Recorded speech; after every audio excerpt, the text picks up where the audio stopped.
आज हम पढ़ रहे हैं विधान पुस्तक से अंतिम जो पाठ है डायरी के पन्ने, और ये चौथा पाठ है आपका डायरी के पन्ने। एन फ्रैंक की डायरी के पन्ने हैं।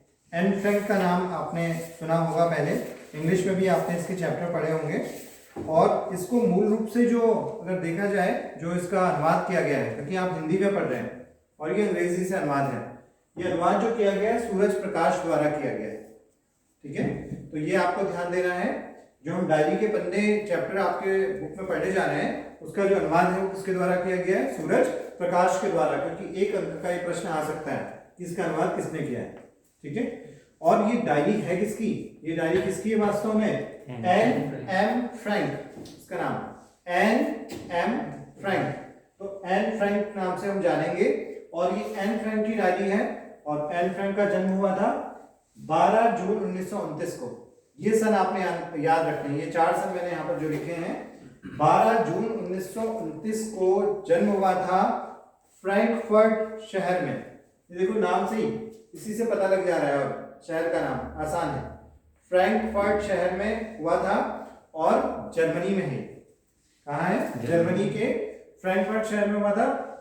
वो क्योंकि यहूदी लोग थे और उस समय यहूदियों को हिटलर ने विवश किया। हिटलर का नाम आपने सुना होगा, ठीक है, जो कि नाजियों का नेता था। और उसने, नाजियों ने यहूदियों पर बहुत सारे अत्याचार जुल्म उठाए उस समय। तो उसने विवश किया कि अपने एक यहाँ पे टैग लगाएंगे, वो एक स्टार लगाएंगे, येलो स्टार, पीला सितारा, यहाँ पर येलो स्टार लगाएंगे अपनी पहचान के लिए, ताकि उन पे क्या किया जा सके, ये पहचाना जा सके कि ये यहूदी है। इसके लिए विवश किया गया। और यहूदियों पे बहुत ज्यादा जुल्म उठाए जाते थे, उनको कारागृहों में ले जाया जाता था, उनको यातना शिविर होते थे, वहां ले जाया जाता था। और बहुत एक फिल्म है लाइफ इज ब्यूटीफुल, इंग्लिश में, ठीक है, उसको अगर नहीं देखी हो देख सकते हैं, लाइफ इज ब्यूटीफुल। उसमें कैसे एक पिता एक बच्चे को बचाता है और खेल खेल में बचाता है, अंत में खुद की जान दे देता है। इसको लेकर वो उसकी स्टोरी है, बहुत अच्छी स्टोरी है उसकी भी। उसमें भी यातना शिविर दिखाए गए हैं।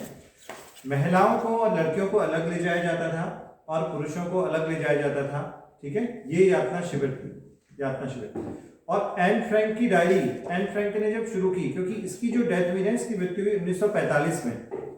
आप जानते हैं 39 से द्वितीय विश्व युद्ध शुरू हो गया और 45 में उसका अंत हुआ था, जब हिरोशिमा और नागासाकी भी हो चुका था। तो 45 की बात है, 45 के ही समय, जिस समय द्वितीय विश्व युद्ध समाप्ति की ओर था, वहां पर एक यातना गृह में इसकी मौत हो गई थी, इसकी मृत्यु हो गई एक यातना गृह में।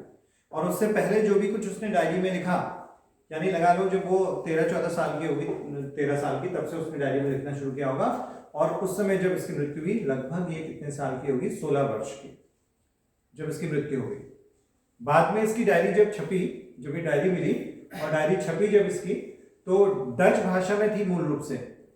कैसी भाषा में थी? डच में थी।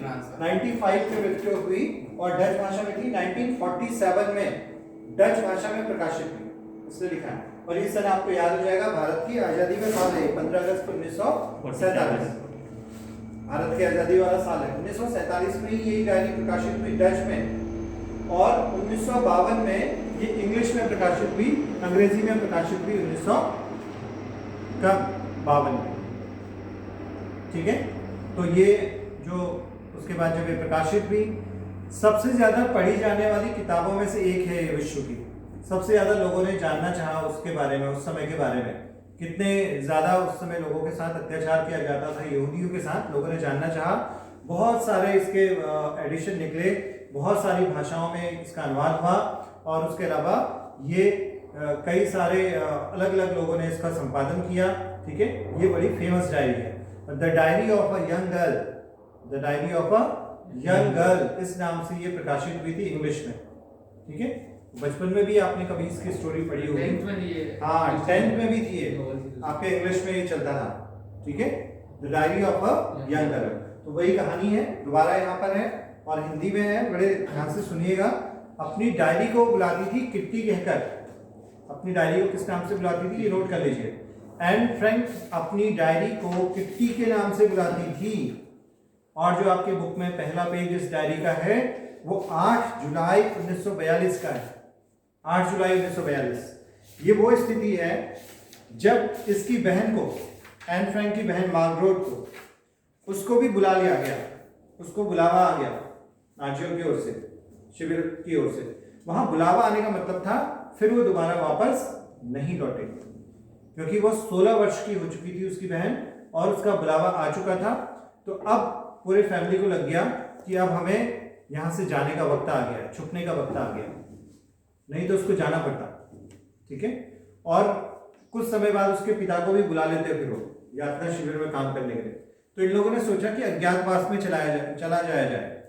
और इनका प्लानिंग जो थी, ये जो लेटर लिखी है 8 जुलाई 1942, इसके 10 दिन के बाद की थी। ये जो डायरी में जो पन्ना लिखा है, इसने डायरी का जो ये पन्ना लिखा है, डायरी में जो पृष्ठ लिखा है, अब डायरी को ही लेटर लिखी एक तरह से, डायरी में लिखा है, किट्टी संबोधित करा अपनी डायरी को, मेरी प्यारी डायरी की जगह मेरी प्यारी किट्टी था। ठीक है। तो 10 दिन पहले ये योजना बनानी पड़ी कि छुप के कहाँ रहेंगे, और छुपने का इंतजाम इसके पिता ने अपने ऑफिस में किया था। उनका ऑफिस बहुत बड़ा था, गोदाम थे उसमें, मिर्च मसाले का भी वहां पर काम होता था। उसके बारे में पूरा लिखा है, वो किस तरह से इनका घर था, पूरा उसने सब बताया है, जहां वो छुप के रहे। और वो सामान क्या क्या ले गए जल्दीबाजी में, क्योंकि दोबारा उसे पता था वहां वापस नहीं आना है। तो कैसी स्थिति थी, कितनी खतरनाक स्थिति थी, उसके बारे में यहाँ पर बताया गया है। ठीक है। अब सुनिएगा इसको ध्यान से, मैं डायरी के पन्ने पढ़ना शुरू कर रहा हूँ। ठीक है। बुधवार 8 जुलाई 1942। प्यारी किट्टी, ऐसा लग रहा है मानो रविवार के बाद से बरसों बीत गए हों। इतना कुछ हो गया है जैसे पूरी दुनिया ही उलट पुलट गई है। लेकिन जैसा कि तुम देख सकती हो किट्टी, मैं जिंदा हूं। लेकिन यह मत पूछो कि कहाँ और कैसे। मैं जो कुछ भी कह रही हूं उसमें शायद ही कोई बात तुम्हारे पल्ले पड़े, इसलिए मैं तुम्हें शुरू से बताती हूँ कि रविवार की दोपहर को क्या हुआ था। रविवार की दोपहर की बात बता रही है, इससे पहले की बात। ये बुधवार है और वो कब की बात बता रही है? 2 दिन पहले की बात बता रही है। 3 बजे थे, हेलो जा चुका था, लेकिन वह दोबारा फिर से आने वाला था। तभी दरवाजे की घंटी बजी। चूंकि मैं बालकनी में धूप में अलसाई सी बैठी पड़ रही थी, इसलिए मुझे घंटी की आवाज सुनाई नहीं दी। कुछ देर बाद रसोई के दरवाजे पर मार्गरेट नजर आई। वह बहुत गुस्से में थी। पापा को एएसएस से बुलाए जाने का नोटिस मिला है। वह फुसफुसाई, माँ मिस्टर वानदान को देखने गई हुई हैं। मिस्टर वानदान पापा के बिजनेस पार्टनर हैं, अंडरलाइन कर सकते हैं। मिस्टर वानदान पापा के बिजनेस पार्टनर हैं और उनके अच्छे दोस्त हैं। मैं अवाक रह गई थी, निस्तब्ध रह गई, बोल नहीं पाई कुछ। वो बुलावा, हर कोई जानता था कि बुलावे का क्या मतलब होता है।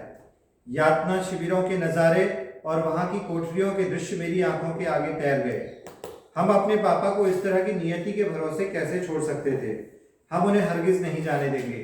मार्गरेट ने उस वक्त कहा था जब वह ड्राइंग रूम में माँ की राह देख रही थी।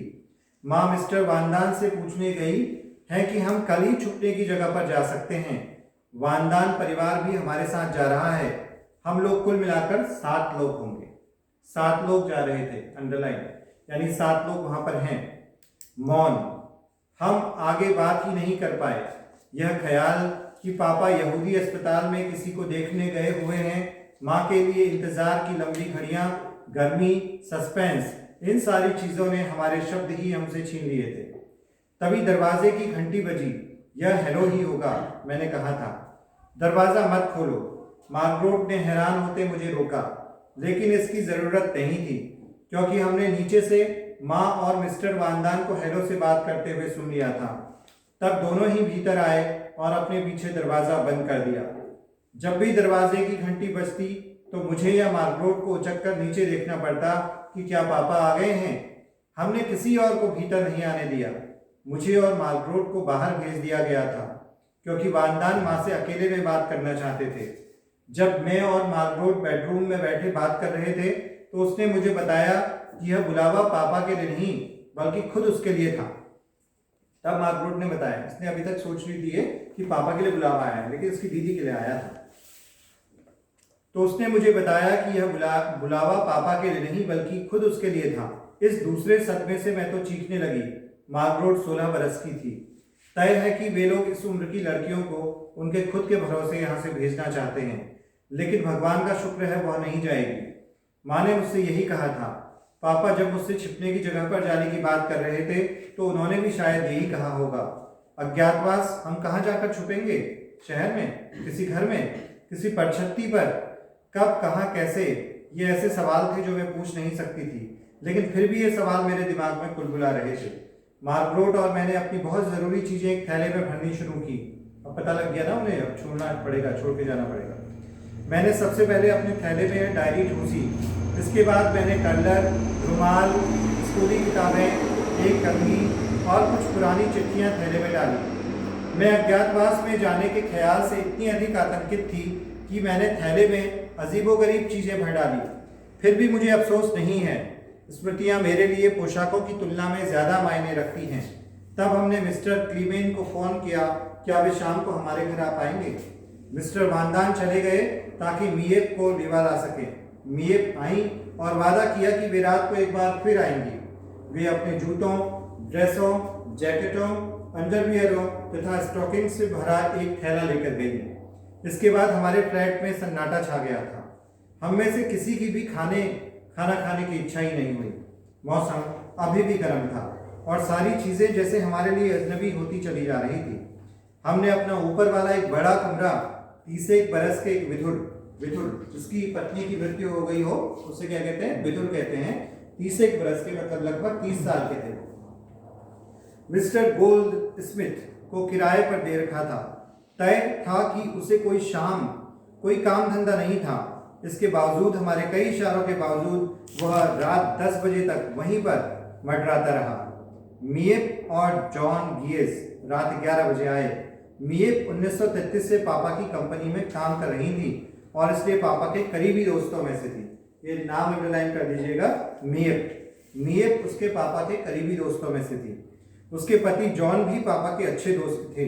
एक बार फिर जूते, स्टॉकिंग्स, अंडरवियर और किताबें मीएप के गहरे बैग और जॉन की जेबों में गायब हो रही थी। 11:30 बजे वे खुद भी विदा लेकर चले गए। मैं बुरी तरह से थक गई थी। फिर भी मैं एक बात अच्छी तरह जानती थी कि यह रात मेरे अपने बिस्तर में मेरी आखिरी रात थी। मैं जैसे घोड़े बेचकर सोई। मेरी नींद अगली सुबह 5:30 बजे मार्गरेट के जगाने पर ही खुली।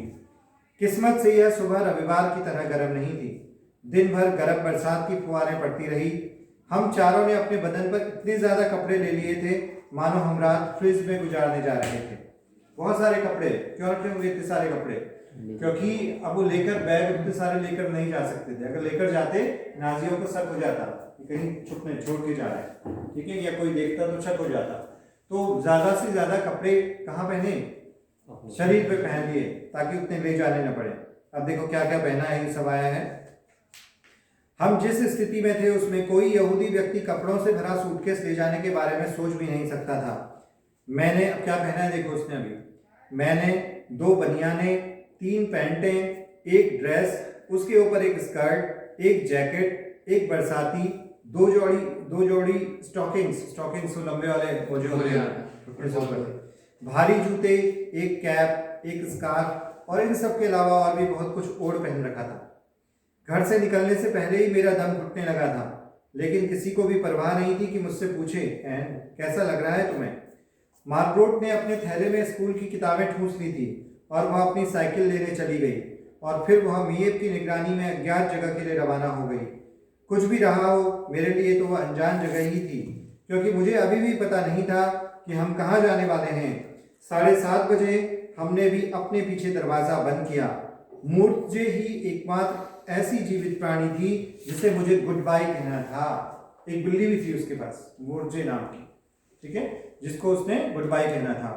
हमने गोल्ड स्मिथ के लिए जो नोट छोड़ा उसके अनुसार बिल्ली को पड़ोसियों के यहाँ छोड़ा जाना था। वे ही अब उसकी देखभाल करने वाले थे। खाली बिस्तरे, मेज पर बिखरा नाश्ते का सामान, रसोई में बिल्ली के लिए सेर भर मीट, ये सारी चीजें यही दर्शाती थीं कि हम बहुत ही हड़बड़ी में छोड़ छाड़ कर गए हैं। लेकिन इंप्रेशन छोड़कर जाने में हमारी कोई दिलचस्पी नहीं थी। हम तो किसी भी तरह वहां से निकल जाना चाहते थे और कहीं सुरक्षित स्थान पर पहुंच जाना चाहते थे और कोई बात मायने नहीं रखती थी। बाकी कल तुम्हारी ये। इस तरह से ये पहला पन्ना है डायरी का जो इसमें है आपकी बुक में। डायरी बहुत लंबी है वैसे, वास्तव में इतनी डायरी नहीं है, और भी है, उसमें से चुनिंदा जो पेज हैं आपके उसमें लिए गए, ठीक है। गुरुवार 9 जुलाई 1942, ठीक उसी का अगला दिन। 8 जुलाई था ना उससे पहले, ये 9 जुलाई 1942 है, ठीक उसी के अगले दिन की बात है। प्यारी किट्टी, यानी उस समय भारत में क्या हो रहा था, भारत में उस समय भारत छोड़ो आंदोलन का समय था, भारत छोड़ो आंदोलन शुरू होने वाला था भारत में, ठीक है। प्यारी किट्टी, तो आखिर हम चल पड़े, मम्मी पापा और मैं तेज बरसात में भीगते हुए आए। हम तीनों के कंधों पर बड़े बड़े थैले और शॉपिंग बैग थे जो अल्लम गल्लम चीजों से ऊपर तक ठूस ठूस कर भरे हुए थे। सुबह सुबह काम पर जाने वाले लोग हमें बड़ी बेचारगी भरी निगाहों से देख रहे थे। आप उन्हें देखते ही बता सकते थे कि वे आपके लिए अफसोस कर रहे थे कि वे हमें किसी तरह का वाहन उपलब्ध नहीं करा सकते थे, कराते तो नाजी उन्हें भी नहीं छोड़ते। हमारे सीने पर चमकता पीला सितारा सारी दास्तान खुद ही कह देता था। मैंने आपको बताया पहचान के लिए वही येलो स्टार वहां पर लगाना पड़ता था।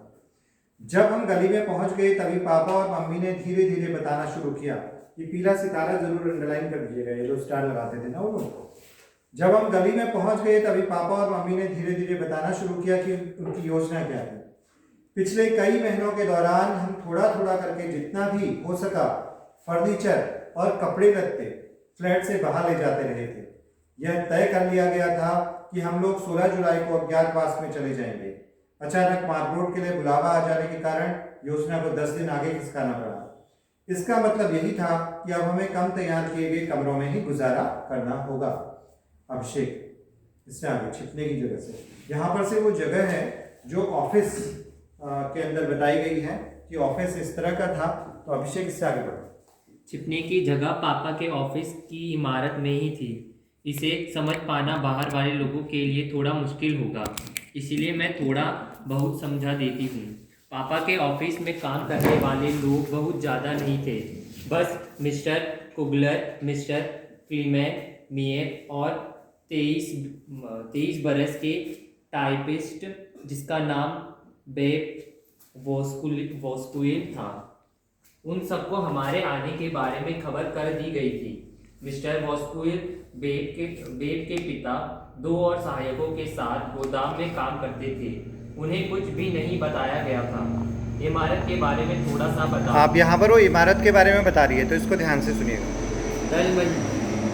दल मंजिल पर बना बड़ा सा गोदाम काम करने की जगह और भंडार घर के रूप में इस्तेमाल होता है।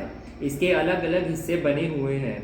ये हिस्से गोदाम, पिसाई का कमरा वगैरह है जहाँ इलायची, लौंग और काली मिर्च वगैरह पीसे जाते हैं। गोदाम के दरवाजे से ही सटा हुआ एक बाहर का दरवाज़ा है जो ऑफिस का प्रवेश द्वार है। ऑफिस के दरवाजे के एकदम अंदर की तरफ एक दूसरा दरवाज़ा है और उसके पीछे सीढ़ियाँ हैं। सीढ़ियाँ ऊपर चढ़े तो एक और दरवाज़ा आता है जिस पर आर पार दिखाई न देने वाले कांच की खिड़की लगी है। इस पर काले अक्षरों में कार्यालय लिखा हुआ है। यहीं आगे वाला बड़ा यानी फ्रंट ऑफिस है। ये बहुत बड़ा हवादार है और खूब रोशनी वाला कमरा है। दिन के दौरान यहाँ बेप, मिएप और मिस्टर क्लीमेन काम करते हैं। एक छोटा सा गलियारा है जिसमें तिजोरी, कपड़े और अलमारी और स्टेशनरी की बड़ी सी अलमारी है। इस गलियारे के पार एक छोटा सा दम घोटू अधियारा कमरा है। यह बैक ऑफिस है। इसमें मिस्टर कुगलर और मिस्टर वानदान बैठा करते हैं। अब इसमें सिर्फ मिस्टर कुगलर बैठते हैं। मिस्टर कुगलर के ऑफिस में पैसेज से भी पहुंचा जा सकता है, लेकिन सिर्फ कांच वाले दरवाजे के जरिए, जिसे अंदर से तो आसानी से खोला जा सकता है लेकिन बाहर से इतनी आसानी से नहीं। मिस्टर कुगलर के ऑफिस से निकलने के बाद तुम लंबे तंग गलियारे से कोयले वाले गोदाम की ओर बढ़ोगी और 4 सीढ़ियाँ चढ़ोगी तो तुम अपने आप को प्राइवेट ऑफिस में पाओगे। ये बार बार लिख रही है ना, तुम अपने आप को प्राइवेट ऑफिस में पाओगे। किसको संबोधित कर रही है? डायरी को। उसे किस नाम से संबोधित कर रही है? किट्टी नाम से। यह पूरी इमारत का शो पीस है। शानदार महोगनी फर्नीचर, लिनोलियम का फर्श जिस पर कालीन बिछा है, एक रेडियो है, आकर्षक लैंप है और कुछ उत्तम दर्जे का। इसके साथ वाला कमरा बहुत बड़ा रसोई घर है। उसमें पानी गर्म करने का हीटर है, गैस के 2 चूल्हे हैं, साथ में पाखाना है। पाखाना का मतलब शौचालय। पाखाना मतलब होता है शौचालय, टॉयलेट है साथ में। बोलो आगे। ये पहली मंजिल का नक्शा है। नीचे की सीढ़ियों वाले गलियारे से एक रास्ता दूसरी मंजिल की तरफ जाता है। सीढ़ियां खत्म होते ही थोड़ी खुली जगह है और उसके दोनों तरफ दरवाजे हैं। दाईं तरफ का दरवाज़ा मसाले रखने के स्टोर, अटारी और घर के सामने की ही एक तरफ वाली मियानी की तरफ जाता है। घर के सामने की तरफ से एक परंपरागत ट्रेडिशनल डच डिज़ाइन है उसका। डच डिज़ाइन की सीधी और इतनी घुमावदार सीढ़ियां हैं कि एड़ियों में मोच आ जाए।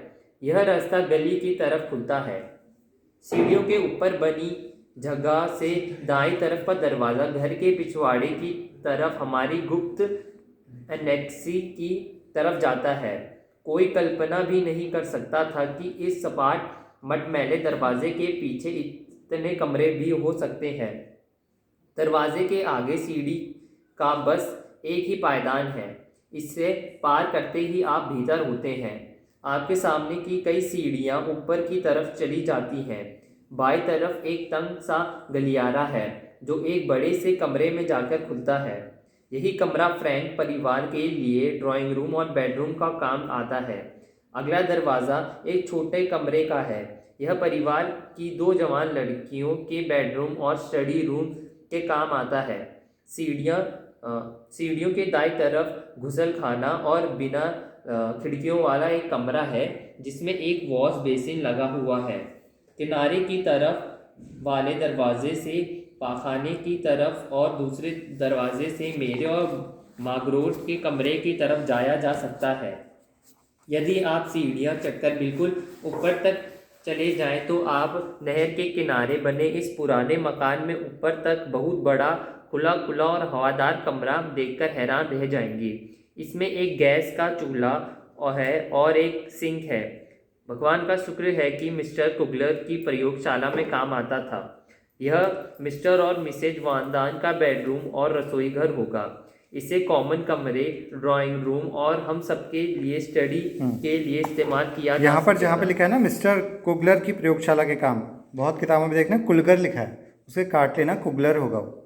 आगे एक छोटा सा कमरा पीटर वानदान के लिए बेडरूम का काम करेगा और फिर जैसी इमारत के सामने की तरफ है वैसे ही अटारी और मियानी यहाँ भी हैं। तो ये रहा हमारा नया गरीब खाना। लो, मैंने तुम्हें पूरी इमारत की सैर करवा दी। तुम्हारी एम।